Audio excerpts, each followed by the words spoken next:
আসসালামু আলাইকুম বন্ধুরা, তোমরা যারা এসএসসি 26 এবং এসএসসি 27 এ আছো, আজকের ক্লাসটা তোমাদের জন্য অনেক গুরুত্বপূর্ণ। কারণ গত ক্লাসে আমি তোমাদেরকে মাইটোকন্ড্রিয়ার ব্যাপারে পড়াইছিলাম। তো আজকে হচ্ছে যে মাইটোকন্ড্রিয়ার সেম কমপ্লিমেন্টারি এন্ড ইম্পর্টেন্ট একটা টপিক প্লাস্টিড সম্পর্কে আজকে তোমাদেরকে পড়াবো। তো প্লাস্টিড এন্ড মাইটোকন্ড্রিয়া উভয়ই কিন্তু তোমার এক্সামের জন্য খুবই গুরুত্বপূর্ণ। কেন গুরুত্বপূর্ণ? কারণ টিচাররা এই জায়গাতে একটু বেশি কোশ্চেন দেয়, স্পেশালি মাইটোকন্ড্রিয়া এন্ড প্লাস্টিডের মাঝখানকার ডিফারেন্স কোনটা এবং তাদের হচ্ছে যে মিল এবং অমিল, এই দুটো কিন্তু খুবই ইম্পর্টেন্ট তোমার এক্সামের জন্য। তো প্লাস্টিড কেবলমাত্র হচ্ছে যে উদ্ভিদ কোষে পাওয়া যায়। দেখো, কোষ প্রাচীর যেমন ব্যাকটেরিয়া কোষে এবং উদ্ভিদ কোষে উভয়ই পাওয়া যেত, প্লাস্টিড কিন্তু শুধুমাত্র হচ্ছে যে উদ্ভিদ কোষে পাওয়া যায়। কারণ মাইটোকন্ড্রিয়ার মতো প্লাস্টিডেরও একটা নিজস্ব ডিএনএ থাকে।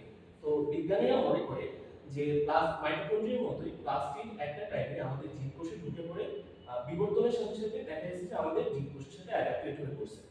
তো প্লাস্টিডের ব্যাপারে সবচেয়ে গুরুত্বপূর্ণ দুইটা ইম্পর্টেন্ট টপিক হচ্ছে একটা হচ্ছে স্ট্রোমা আর একটা হচ্ছে গ্রানা। Stroma and গ্রানা।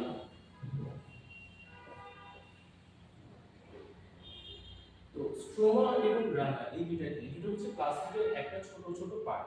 তো প্লাস্টিকের আগে আমরা চিত্রটা দেখে নিই। প্লাস্টিক কিন্তু ত্রিস্তরী,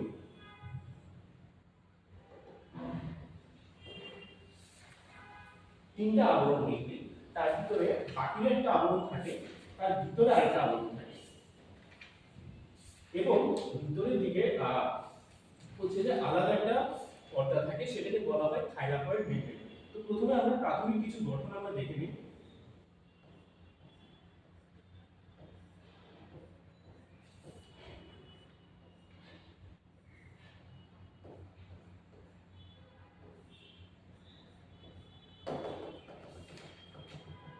এটা হচ্ছে আমাদের প্লাস্টিকের একটা প্রাথমিক গঠন। দেখো, এখানে একটা মেমব্রেন আমরা দেখতেছি, এদিকে একটা মেমব্রেন আমরা দেখতেছি, এন্ড ভিতরের দিকে এই যে এখানে আমরা একটা মেমব্রেন দেখতেছি। এই তিনটা মেমব্রেন মিলে কিন্তু হচ্ছে যে একটা প্লাস্টিক গঠিত হয়। দেখো, লাস্ট ক্লাসে আমরা মাইটোকন্ড্রিয়াতে বলছিলাম কি মাইটোকন্ড্রিয়ার মেমব্রেন থাকে দুইটা, বাকির একটা ভিতরে আর হচ্ছে যে ভাঁজ করা অন্য একটা। কিন্তু প্লাস্টিকের ভিতরে মেমব্রেন থাকে হচ্ছে তিনটা। এটা কিন্তু একটা ইম্পর্টেন্ট ইনফো। তো প্লাস্টিডে এই যে স্ট্রোমা এবং গ্রানার কথা আমি বললাম, এই স্ট্রোমা এবং গ্রানার দুটি ইম্পর্টেন্ট কাজ আছে। দেখো, প্লাস্টিড হচ্ছে যে তোমার বলা হয় প্লাস্টিককে কোষের রান্নাঘর। কেন কোষের রান্নাঘর বলা হয়? কারণ প্লাস্টিকের ভিতরে কিন্তু উদ্ভিদ কোষে গ্লুকোজটা তৈরি হয়, অর্থাৎ প্লাস্টিকের ভিতরে মেইনলি তোমার হচ্ছে কার্বোহাইড্রেট তৈরি হয়। তো এই কার্বোহাইড্রেট তৈরি করার কাজটা মেইনলি এই দুইটা জিনিসই করতে থাকে, স্ট্রোমা এন্ড গ্রানার। তো এই দুইটা কিভাবে করে?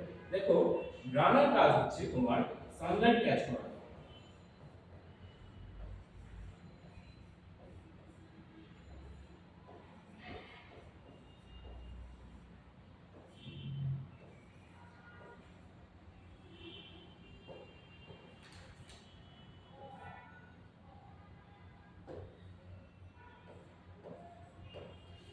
তো গ্রানার কাজ যেমন সানলাইটটা আবদ্ধ করা, সেটা হচ্ছে যে তোমার পাতার ভিতরে যখন পাতা বা উদ্ভিদের অন্যান্য যে কোনো দেহের অংশে যখন হচ্ছে সূর্যালোকটা পড়বে, গ্রানার কি করবে, সেই উদ্ভিদের অংশের যে প্লাস্টিকের গ্রানার কি করবে, ওই সূর্যালোকটাকে ক্যাচ করে নিয়ে সেই হচ্ছে যে স্ট্রোমার কাছে পাঠিয়ে দেবে। এখন স্ট্রোমার কাজ কি? স্ট্রোমার কাজ হচ্ছে, দেখো, তার ভিতরে অনেকগুলো কিন্তু এনজাইম থাকে। এই এনজাইমগুলোর সাহায্যে সে কি করে, এই সূর্যালোক, বাইরে থেকে নেওয়া কার্বন ডাই অক্সাইড এবং মাটি থেকে নেওয়া পানি, এই তিনটাকে একসাথে করে সে কিন্তু হচ্ছে যে গ্লুকোজ, অক্সিজেন এবং এক্সট্রা কিছু পানি তৈরি করে। তো এই দুইটা কারণে প্লাস্টিককে কিন্তু খুবই গুরুত্বের সাথে দেখা হয়। তো প্লাস্টিকের ব্যাপারে আরো কিছু ইম্পর্টেন্ট আমরা জিনিস বলবো, সেটা হচ্ছে প্লাস্টিক কয় প্রকার ও কি কি। দেখো, প্লাস্টিক উদ্ভিদ কিন্তু আমরা অনেক রকমের দেখে থাকি। যেমন কিছু উদ্ভিদ আছে হচ্ছে যে সবুজ, কিছু উদ্ভিদ আছে হচ্ছে যে তোমার রঙিন। যেমন ফুলের কথা চিন্তা করো, কিছু ফুল লাল, কিছু ফুল হলুদ, কিছু হচ্ছে যে সাদা, কিছু বেগুনি, আবার কিছু দেখা যায় যে মিক্স অনেকগুলো কালারের থাকে। তো এগুলো কি জন্য হয়? এগুলো হয় মেইনলি প্লাস্টিকের বিভিন্ন প্রকারভেদের জন্য। তো প্লাস্টিকের মেইনলি তিন প্রকার। এই তিন প্রকারের ভিতরে তোমার সবচেয়ে ইম্পর্টেন্ট যে প্রকারটা, সেটা হচ্ছে ক্লোরোফিল, ক্লোরোপ্লাস্ট।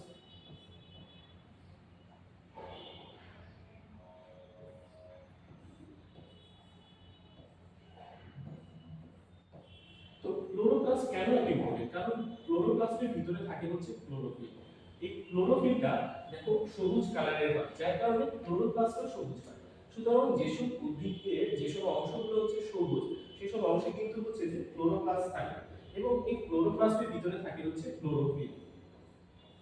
তো এখানে একটা গুরুত্বপূর্ণ জিনিস তোমাকে বলে রাখি, তিন প্রকার প্লাস্টিকের ভিতরে কেবল ক্লোরোপ্লাস্টই হচ্ছে যে তোমার খাদ্য উৎপাদন করে, অর্থাৎ গ্লুকোজ তৈরি করে। অন্যান্য দুই প্রকার প্লাস্টিক কিন্তু সেটা করতে পারে না। আচ্ছা, এটা গেল ক্লোরোপ্লাস্টের ব্যাপার। এরপর আসি লিউকোপ্লাস্ট। লিউকোপ্লাস্ট কি দেখো, ক্লোরোপ্লাস্ট যেমন হচ্ছে সবুজ, লিউকোপ্লাস্ট হচ্ছে সাদা। অর্থাৎ তোমার লিউকোপ্লাস্টে কোনো রং নাই। কেন রং নাই? কারণ ওইটাতে কোনো রঞ্জক নাই। ক্লোরোপ্লাস্টের ভিতরে ক্লোরোফিল থাকার কারণে যেমন ক্লোরোপ্লাস্ট হচ্ছে সবুজ আকারে হয়, লিউকোপ্লাস্টের ভিতরে কোনো রঞ্জক না থাকার কারণে লিউকোপ্লাস্টের কালার হয় কিন্তু কি সাদা। আচ্ছা, এখন 3 নাম্বার এবং সবচেয়ে ইম্পর্টেন্ট যে অংশটা, সেটা হচ্ছে ক্লোরোপ্লাস্ট। তো ক্লোরোপ্লাস্ট তোমরা যারা হচ্ছে যে এই ব্যাপারটাতে জানো, ক্রোম মানে কিন্তু অনেকটা রঙিন কোনো কিছুকে বোঝায়। ক্রোম জেনারেলি একটা তোমার হচ্ছে যে মৌলের নাম। তো ক্লোরোপ্লাস্ট হচ্ছে যে তোমার মেইনলি রঙিন টাইপের হয়। আচ্ছা, কয়টা রং দেখা যায়? মেইনলি হচ্ছে তোমার 4 প্রকারের রং দেখা যায়। এই 4 প্রকারের রঙের ভিতরে তোমার যে তিনটা রং আমরা করব, চারটা করব, সেটা হচ্ছে যে তোমার কমলা, হলুদ, লাল এবং আকাশী কালার। তো রঙিন ক্লোরোপ্লাস্টে 4 প্রকারের রঙে প্রথম যে রংটা আছে কমলা,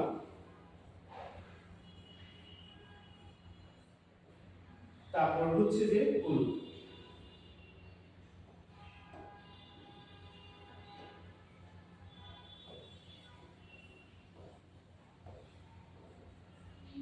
আচ্ছা কমলা এবং হলুদ, তারপর হচ্ছে যে লাল, এন্ড লাস্টলি আকাশী।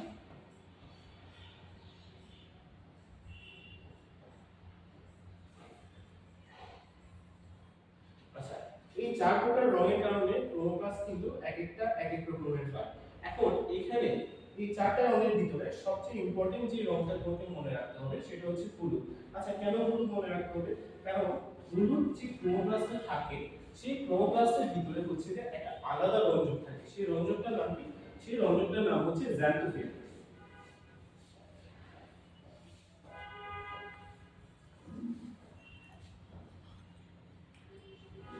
আচ্ছা, জ্যান্থোফিল থাকার কারণে এই ক্লোরোপ্লাস্ট কিন্তু হলুদ কালারের হয়ে যায়।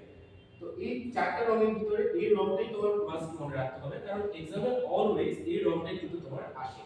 আচ্ছা, প্লাস্টিক সম্পর্কে এগুলোই ছিল মেইনলি। তোমার হচ্ছে প্লাস্টিক যদি গঠনটা লিখতে হয়, এই কয়টা জিনিস তোমার লিখলে কিন্তু তুমি 4 মার্কস পেয়ে যাবে। কিন্তু এখন আসি সবচেয়ে ইম্পর্টেন্ট একটা কোশ্চেন। সবচেয়ে ইম্পর্টেন্ট কেন বলতেছি? কারণ এটা অলওয়েজ তোমার এক্সামে দিয়ে দেয়। সেটা হচ্ছে মাইটোকন্ড্রিয়া এন্ড প্লাস্টিকের মধ্যকার পার্থক্য।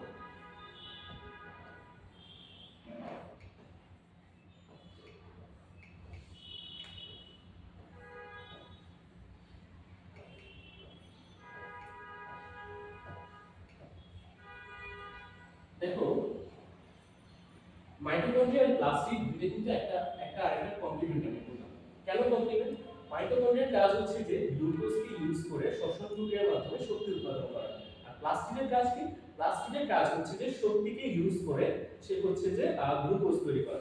অর্থাৎ তাদের কাজটা কিন্তু একটা আরেকটা অনেকটা বিপরীত হয়ে পড়ে। তো যার কারণে মাইটোকন্ড্রিয়া আর প্লাস্টিডের তুলনা করতে অনেক সময় এক্সামে কিন্তু দিয়ে দেয়।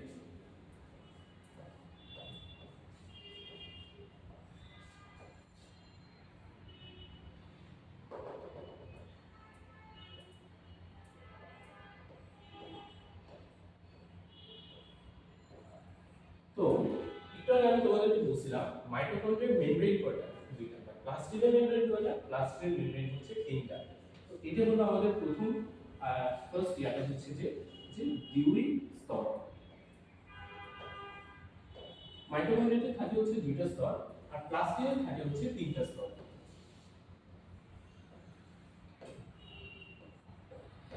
আচ্ছা, এটা গেল। মাইটোকন্ড্রিয়াতে দেখো নিজস্ব ডিএনএ থাকে, ঠিক সেম প্লাস্টিডের কিন্তু নিজস্ব ডিএনএ থাকে। কিন্তু আরেকটা যদি আলাদা একটা ইনফরমেশন বলতে, মাইটোকন্ড্রিয়া কিন্তু নিজেই বিভাজিত হতে পারে, কোষের সাথে সাথে মাইটোকন্ড্রিয়া নিজ থেকে কিন্তু ভাগ হয়ে যায়। প্লাস্টিডে অনেকটা সেম, কোষের সাথে সাথে নিজেও কিন্তু প্লাস্টিড ভাগ হয়ে যায়। এটা আমার সিলেবাসে নাই, জাস্ট একটা এক্সট্রা ইনফো দিয়ে রাখছি। এখন আসে আরো একটা ডিফারেন্স আমরা লিখি, সেটা হচ্ছে যে মাইটোকন্ড্রিয়ার কাজ হচ্ছে যে শক্তি উৎপাদন করা।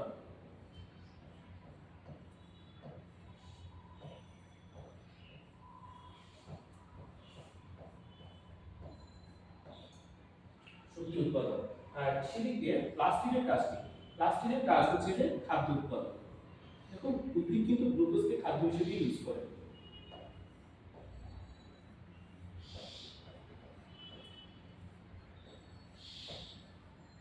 তো মাইটোকন্ড্রিয়া যে শক্তি উৎপাদন করে, প্লাস্টিক সেই শক্তিটাকে খাদ্য উৎপাদন করে। প্লাস্টিক যে খাদ্যটা উৎপাদন করে, মাইটোকন্ড্রিয়া সেই খাদ্যটাকে ইউজ করে কি শক্তিটা উৎপাদন করে। আচ্ছা এরপরে আসো, মাইটোকন্ড্রিয়ার ভিতরে আলাদা একটা জিনিস, সেটা হচ্ছে যে আমরা কিছু অংশের কথা উল্লেখ করে দিব। যেমন মাইটোকন্ড্রিয়ার ভিতরে হচ্ছে যে ক্রিস্টি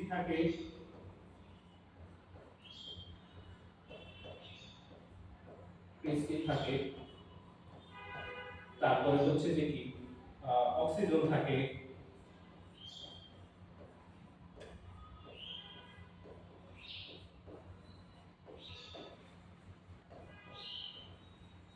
তারপরে হচ্ছে যে তোমার মাইটোকন্ড্রিয়ার যে অক্সিজেন থাকে, তারপর হচ্ছে যে তোমার কি মাইটোকন্ড্রিয়ার মাতৃকা, এটাকে কি বলে? এটাকে বলে হচ্ছে ম্যাট্রিক্স। আমরা একটু একটু আগে গত ক্লাসে আমরা পড়ছি, মাতৃকাকে আমরা বলি হচ্ছে যে কি ম্যাট্রিক্স।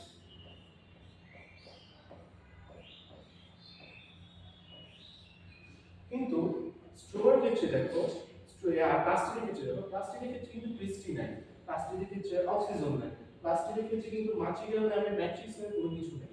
প্লাস্টিকের ক্ষেত্রে আছে, প্লাস্টিকের ক্ষেত্রে আছে হচ্ছে যে গ্রানা। দেন প্লাস্টিকের ক্ষেত্রে যেটা আছে সেটা হচ্ছে যে থাইলাকয়েড মেমব্রেন।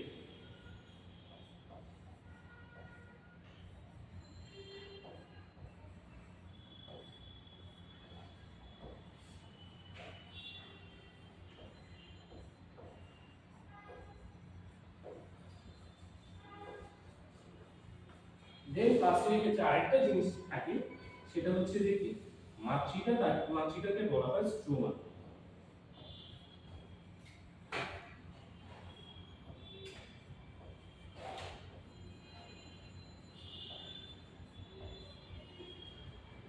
মাইটোকন্ড্রিয়ার মাতৃকাকে বলা হচ্ছে ম্যাট্রিক্স, প্লাস্টিকের মাতৃকাকে বলা হচ্ছে কি স্ট্রোমা। এখন দেখো, আমি একটা জিনিস গত ক্লাসে বলছিলাম, অক্সিজেন কিন্তু শ্বসনের জন্য সকল প্রয়োজনীয় এনজাইমগুলো ধারণ করে। কিন্তু প্লাস্টিকের ক্ষেত্রে হয় কি, এই স্ট্রোমাতে গ্লুকোজ তৈরির জন্য সকল এনজাইম থাকে।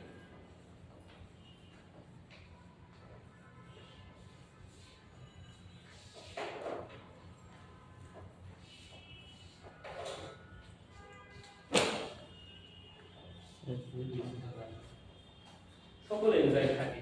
তো দেখো ম্যাট্রিক্সে যে অক্সিজেন যেমন মাইটোকন্ড্রিয়ার জন্য শ্বসনের সকল এনজাইমগুলো থাকে, প্লাস্টিকের স্ট্রোমাতে তোমার গ্লুকোজ তৈরির জন্য সকল এনজাইমগুলো কিন্তু প্লাস্টিকের স্ট্রোমাতেই থাকে।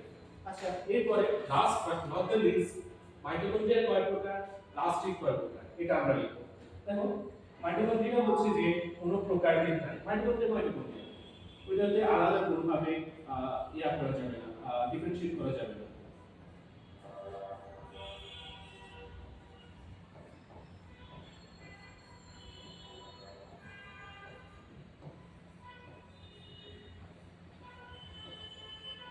কোনো প্রকারভেদ নেই। কিন্তু প্লাস্টিকের ক্ষেত্রে দেখো, প্লাস্টিকের ক্ষেত্রে কিন্তু কি তিনটা প্রকারভেদ আছে।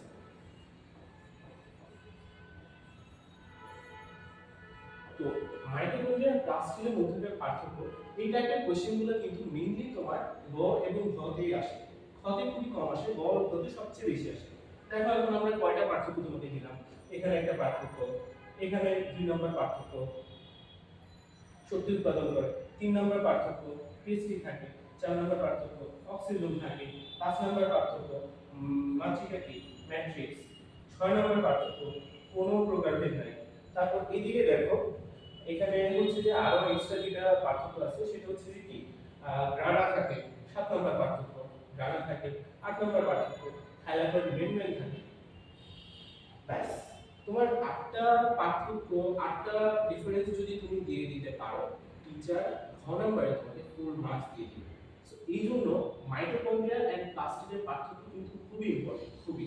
লাইক মাইটোকন্ড্রিয়ার টপিকটা যেরকম ইম্পর্টেন্ট, প্লাস্টিক টপিকটা অনেকটাই ইম্পর্টেন্ট, তাদের মধ্যেকার পার্থক্যটা খুবই বেশি ইম্পর্টেন্ট।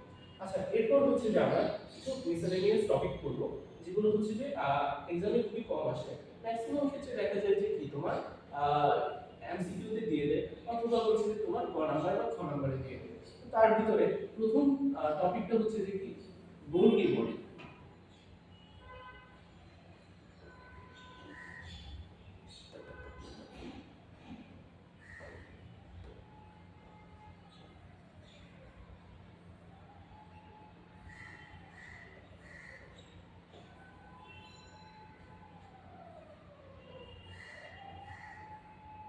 আচ্ছা, দেখো গোলকি বডির কাজ জাস্ট একটা, সেটা হচ্ছে যে তোমার এসএসসির বইতে যে জিনিসটা দেওয়া, সেটা হচ্ছে পানি বিয়োজনের জন্য সকল এনজাইম কিন্তু কি গোলকি বডি ধারণ করে। আচ্ছা, পানি বিয়োজন করে, পানিতে কি থাকে? দুইটা হাইড্রোজেন থাকে, একটা অক্সিজেন থাকে। গোলকি বডি কি করে? ওই পানি বিয়োজন করে, দুইটা হাইড্রোজেনকে ভেঙে আলাদা করে ফেলে, প্রোটন বানায়, এবং একটা অক্সিজেনকে আলাদা করে একটা আয়ন অ্যানায়ন বানায়। তো এইভাবে হচ্ছে যে পানি বিয়োজনে সকল এনজাইম কিন্তু কি গোলকি বডিতে থাকে।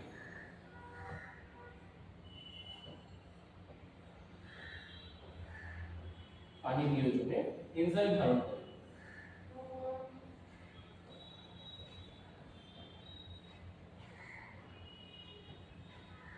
আচ্ছা, গোলকি বডিতে হচ্ছে যে পানি বিয়োজনে এনজাইম সবগুলোই থাকে।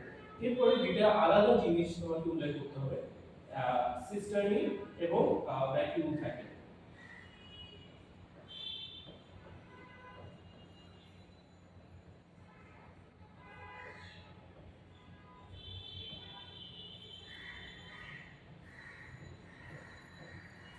এগুলো আসলে খুব বেশি ইম্পর্টেন্ট টপিক, খুবই ছোটখাটো টপিক, তোমাকে খুব বেশি এগুলো কিন্তু দিবে না। আচ্ছা, এরপরে আমরা আসি আরেকটা টপিক করব, এটাও একটা মিসেলেনিয়াস টপিক, এটা খুব বেশিও আসে না। সেটা হচ্ছে এন্ডোপ্লাজমিক রেটিকুলাম। দেখো, আমরা যখন একটা কোষের চিত্র আঁকবো, কোষের চিত্রটা আমরা দেখব কি নিউক্লিয়াসের সাথে কিছু এন্ডোপ্লাজমিক রেটিকুলাম লেগে থাকে, আর নিউক্লিয়াসের সাথে কিছু এন্ডোপ্লাজমিক রেটিকুলাম লেগে থাকে না।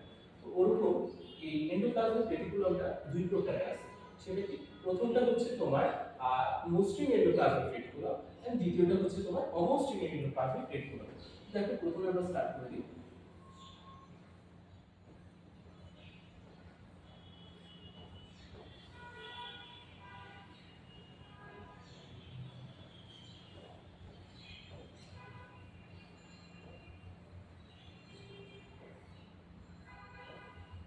এন্ডোপ্লাজমিক রেটিকুলামটা আসলে তোমার মেইনলি হচ্ছে যে তোমার কোষের সবকিছু ছোট ছোট কাজের সাথে যুক্ত। যেমন আমরা রাইবোসোম সম্পর্কে জানি, রাইবোসোমের কাজটা কি? রাইবোসোমের কাজ হচ্ছে তোমার প্রোটিন তৈরি করা। এই এন্ডোপ্লাজমিক রেটিকুলামে যেসব এন্ডোপ্লাজমিক রেটিকুলাম গুলো হচ্ছে তোমার কি অমসৃণ, সেসব অমসৃণ এন্ডোপ্লাজমিক রেটিকুলামে হচ্ছে যে তোমার কিন্তু কি রাইবোসোমটা লেগে থাকে। এই রাইবোসোম লেগে থাকার কারণে ওই অমসৃণ এন্ডোপ্লাজমিক রেটিকুলাম গুলো হচ্ছে কিন্তু মেইনলি তোমার কি প্রোটিন তৈরি করে। তো দেখো, নিউক্লিয়াসের সাথে যেসব এন্ডোপ্লাজমিক রেটিকুলামগুলো লেগে থাকে, ওগুলোতে কিন্তু অমসৃণ হয়। কেন অমসৃণ হয় একটু আগে বললাম, তাদের গায়ে হচ্ছে রাইবোসোম লেগে থাকে। তো রাইবোসোম লেগে থাকার কারণে এই অমসৃণ এন্ডোপ্লাজমিক রেটিকুলামগুলো হচ্ছে কিন্তু কি তোমার প্রোটিন তৈরি করে। তো দেখো, নিউক্লিয়াসের কাছাকাছি যে এন্ডোপ্লাজমিক রেটিকুলামটা থাকে, সেটা কিন্তু কি প্রোটিন তৈরির কাজের সাথে যুক্ত। আবার মসৃণ এন্ডোপ্লাজমিক রেটিকুলামের গায়ে কিন্তু কোনো প্রকারের রাইবোসোম লেগে থাকে না, যার কারণে মসৃণ এন্ডোপ্লাজমিক রেটিকুলামের কাজগুলো হচ্ছে যে প্রোটিন তৈরি করা এবং অন্যান্য কাজগুলো করে। আমাদের বইতে সেভাবে উল্লেখ করা নেই, থাকলেও আমাদের জন্য সেটা তেমন একটা ইম্পর্টেন্ট না। আচ্ছা, এরপরে আমরা যে টপিকটা করব সেটা খুবই গুরুত্বপূর্ণ। এই টপিকটা হচ্ছে যে তুমি অলওয়েজ পরীক্ষাতে পেতে পারো। এটা যে খুবই আশার মতো একটা টপিক সেরকমটা না, আমার মাঝে মাঝে চলেও আসে। এই টপিকটা কি? এই টপিকটা হচ্ছে আমাদের সবচেয়ে মাস্টার মাইন্ড, নিউক্লিয়াস।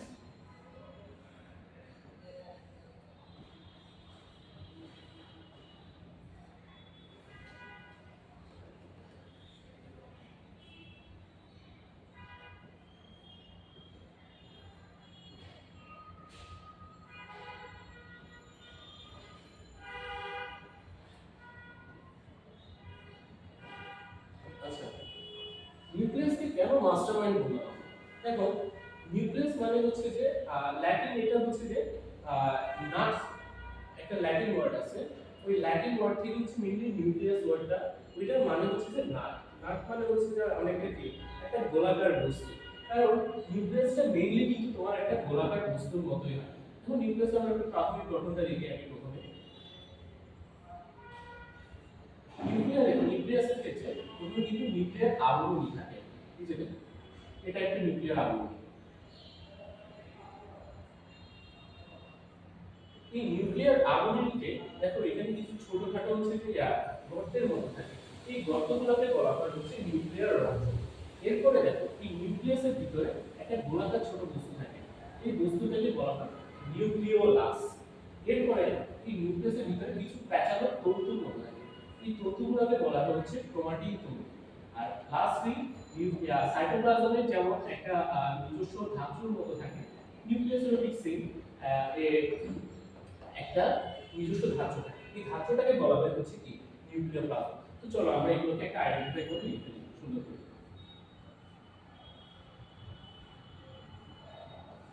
এটাকে বলা হয় হচ্ছে নিউক্লিয়ার মেমব্রেন।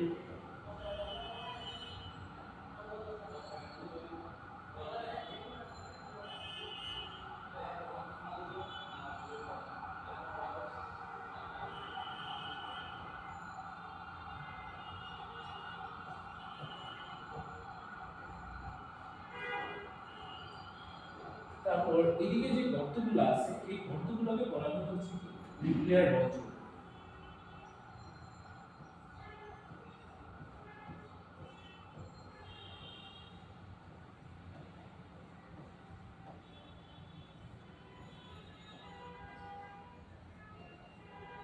তারপর দেখো এই যে ভিতরে যে একটা ধাত্রের মতো আছে, এই ধাত্রটাকে বলা হয় হচ্ছে নিউক্লিওপ্লাজম।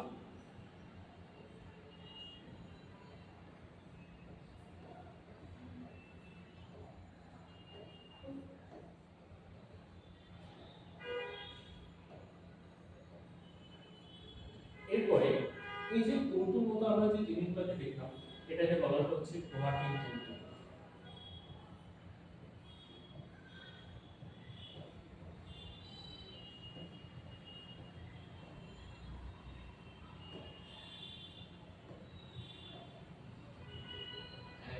লাস্টলি এই যে একটা বলের মতো জিনিস আমরা দেখতেছি, এই বলটাকে বলা হচ্ছে নিউক্লিওলাস।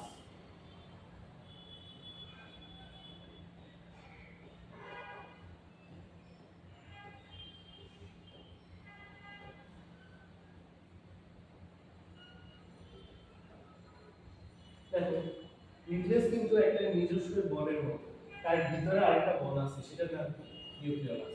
আচ্ছা এখন কোনটার কাজ কি? প্রথমে আমরা হচ্ছে যে একদম বাহিরে থেকে স্টার্ট করি, নিউক্লিয়ার মেমব্রেন। দেখো আমাদের প্রোটোপ্লাজমের কিন্তু দুটো অংশ থাকে, একটা হচ্ছে প্লাজমা মেমব্রেন আর একটা হচ্ছে সাইটোপ্লাজম। ঠিক সেই নিউক্লিয়াসের ক্ষেত্রে আমাদের প্লাজমা মেমব্রেন যেমন কোষকে বিভিন্ন বাহিরের আঘাত থেকে রক্ষা করে, তারপর বিভিন্ন বস্তু বাহির থেকে ভিতরে কোষের ভিতরে ঢুকানো, বিভিন্ন বস্তু কোষের ভিতর থেকে বাহিরে নেওয়া, এই কাজগুলো করে। নিউক্লিয়ার মেমব্রেনেরও কাজ ঠিক সেই, সেটা হচ্ছে কি রক্ষা করা, রক্ষণাত্মক।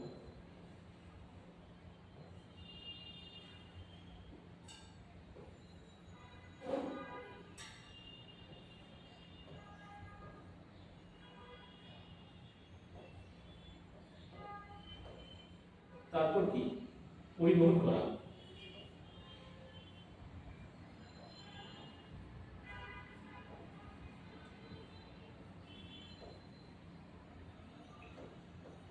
এই দুইটা কাজ কিন্তু তোমার মেইনটেইন করে চলবে। আচ্ছা এরপরে যেটা আসে নিউক্লিয়ার মেমব্রেন। এই নিউক্লিয়ার রন্ধ্র, দেখো নিউক্লিয়ার মেমব্রেন আমি একটু আগে বললাম যে পরিবহন করে, পরিবহনের ক্ষেত্রে নিউক্লিয়ার রন্ধ্রটাকে কিন্তু সেই ইউজ করে, অর্থাৎ নিউক্লিয়ার রন্ধ্রের মাধ্যমে হচ্ছে বিভিন্ন বস্তু সে হচ্ছে যে কি পরিবহন করতে পারে। তো এরপরে যে জিনিসটা আমরা হচ্ছে যে দেখব ক্রোমাটিন তন্তু, এটাই কিন্তু এই নিউক্লিয়াসের ক্ষেত্রে 6 স্টার একটা টপিক। কেন 6 স্টার টপিক? কারণ এই ক্রোমাটিন তন্তুটাই কিন্তু আমাদের ডিএনএটা থাকে, অর্থাৎ ক্রোমাটিন তন্তুর কাজ হচ্ছে বংশগতীয় বস্তুগুলো ধারণ করা। বংশগতীয় বস্তু বলতে মেইনলি ডিএনএ কে তোমার বোঝায়।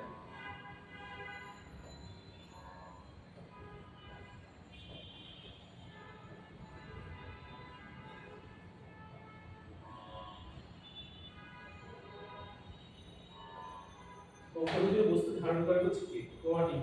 আর এই অংশগুলিতে বস্তু ধারণ করার কারণে ক্রোমাটিন তন্তুটি কিন্তু খুবই গুরুত্বের সাথে দেখা। এন্ড লাস্ট হচ্ছে নিউক্লিওলাস। নিউক্লিওলাসের কাজ হচ্ছে যে প্রোটিন ধারণ করা। খুব বেশি অ্যামাউন্টের প্রোটিন হচ্ছে তার ভিতরে থাকে। তো আমি যখন তোমাদের বলছিলাম, আমি মনে করতাম যে নিউক্লিয়াস যেমন হচ্ছে যে তোমার কি কোষের মেইন, তো ওই ইয়াতে নিউক্লিওলাস হচ্ছে যে কি নিউক্লিয়াসের মেইন। অ্যাকচুয়ালি সেটা না, অ্যাকচুয়ালি হচ্ছে যে নিউক্লিওলাসের কাজ হচ্ছে যে প্রোটিন ধারণ করা।